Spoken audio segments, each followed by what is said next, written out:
Oi pessoal, aqui é a Letícia Shin, do Terapia no Japão. Eu sou uma psicóloga e brasileira morando no Japão e trabalho como counselor com a comunidade latina.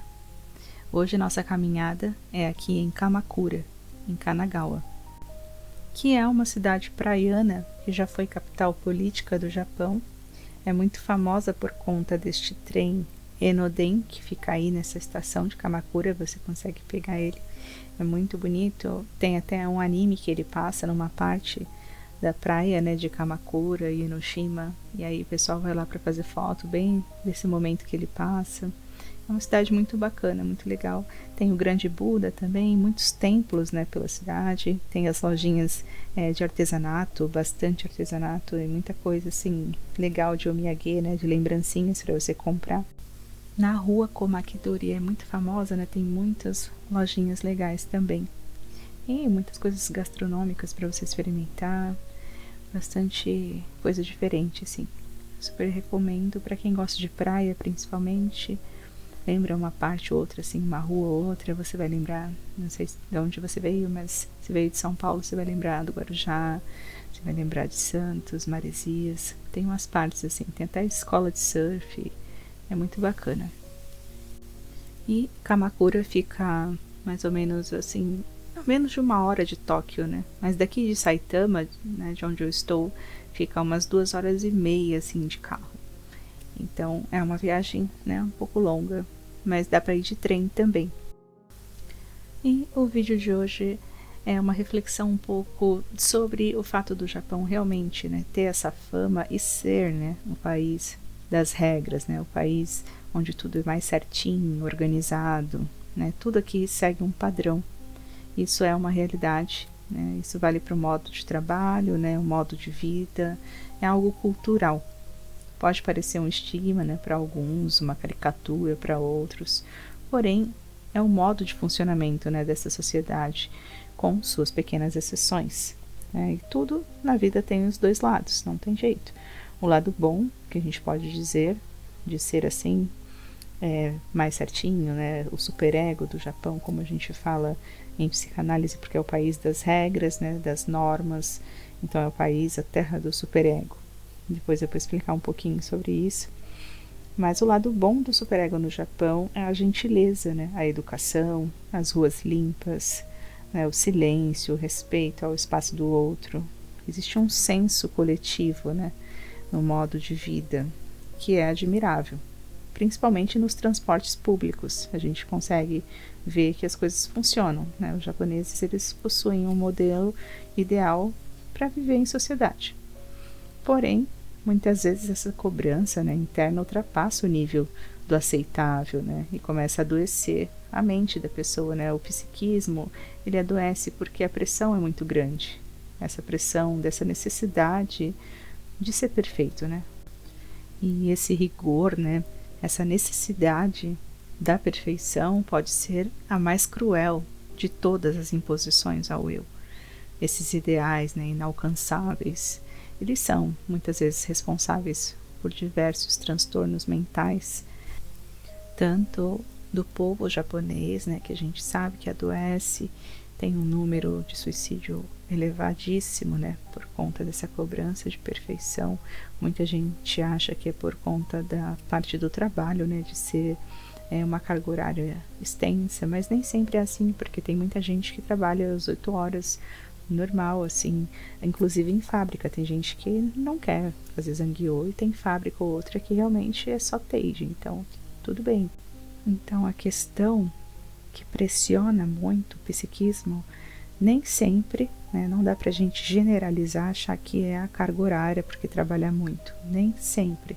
Na verdade, o impacto maior é essa cobrança interna da perfeição, né, esse rigor muito grande. Para você ter uma ideia, tem jovens que cometem suicídio porque não passou em determinada escola do coco, né, que é do ensino médio, então não passou naquela que é de prestígio, que muita gente queria, que todo mundo tenta, e se você não passar é como se você fosse um burro ou uma pessoa inadequada, não sei, assim, que você não atingiu uma meta esperada por muitos, assim.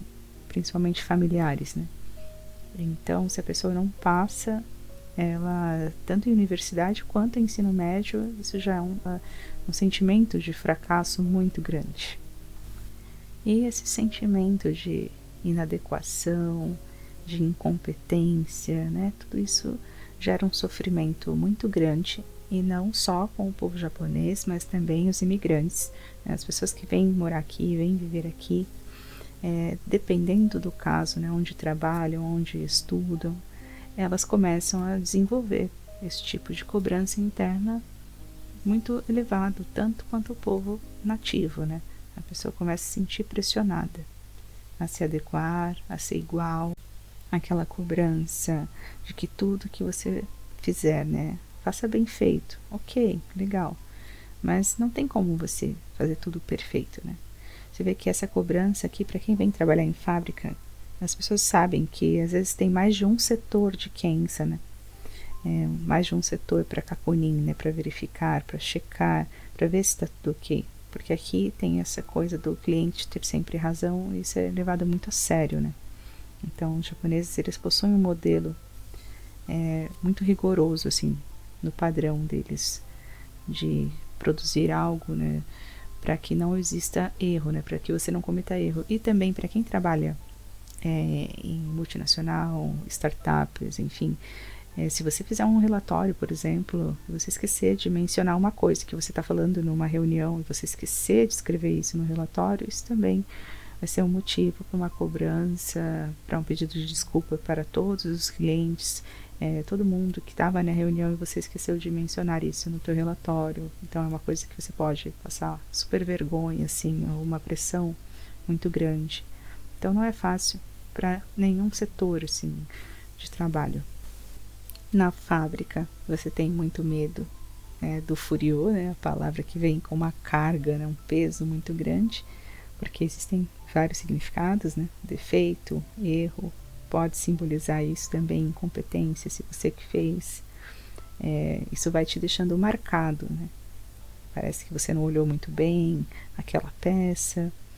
E nas startups e nas multinacionais tem um rigor muito grande quando se trata, né, de respeitar o cliente também, com serviços, contratos, relatórios, né? Se houver uma linha escrita, né, diferente do que você falou, né, do que você acordou numa reunião, então isso vai ser um problema muito grande para você resolver. Então você tem que checar tudo, né, porque tudo tem uma consequência assim bem firme, né, bem forte. Lógico que para a gente viver em sociedade, né, nós precisamos de regras, normas, leis. Nós precisamos sim de limite. É importante a gente ter em mente, né, que não se pode tudo, né? Os limites, eles são necessários. Porém, é preciso observar quando passa do ponto, né? Quando passou do saudável, do tolerável, quando a coisa começa a te fazer mal. Se ficar muito forte essa cobrança interna, né, gerando uma ansiedade superegóica, aí sim a gente precisa repensar, tentar buscar uma vida mais leve, mais flexível, para que você não adoeça. Então, falando um pouco do superego, né, de uma maneira bem simples, assim, bem didática, o Freud fez uma formulação do nosso funcionamento psíquico, onde a nossa mente ela é dividida em 3 partes: id, ego e superego. O id é a parte mais impulsiva, né, primitiva da nossa personalidade, é a biologia, os nossos impulsos, o centro de pulsões. E ele é considerado um psicopata porque não há limites, proibições ou regras para o id. Você, que no caso é o ego, você pode tudo, não há freio, não há regras. Então, se fosse pelo id, faria tudo, qualquer coisa. Não existe limites nenhum. E o ego é o eu, o grande administrador da psique. Ele tenta negociar, né, entre o id e o superego o que eles não podem, né? Então, olha, vocês não podem fazer tudo o que vocês querem comigo. Ele tenta fazer acordos entre esses dois lados. E o superego é a parte moral, das regras, de como as coisas devem ser, né? Ele tem relação com os ideais inalcançáveis, né? Aquele desejo de ser perfeito, de nossa, ainda não tá bom, você poderia ser melhor, aquela cobrança interna, né? Aquela vozinha que fica na nossa cabeça e muitas vezes é bem cruel, né? Um carrasco de si mesmo. Não é sempre aquele anjinho, quando as pessoas desenham assim, né?